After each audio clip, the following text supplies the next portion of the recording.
Good morning guys, in front of me is XIAOMI Pad 8 Pro, and let me show you how to change wallpaper.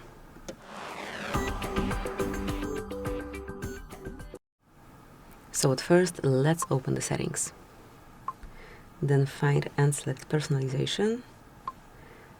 And here you can tap on plus icon here to create new set. So you can either go with your local photos, just tap on local and give the access to pick photo from your gallery. You can go with some album presented here, so you can go with some soft light photos, nature patterns, daydreams, and actually I would like to pick one from those. For example, this one. Let's stay with this one. And as you can see here, you can customize it. So you can add some effect here.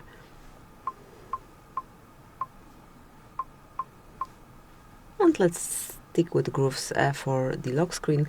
Obviously, you can change the wallpaper for lock or home screen over here. And now just mark apply. And as you can see, it's already set. So that will be all. Thank you for watching. Please subscribe our channel and leave the thumbs up.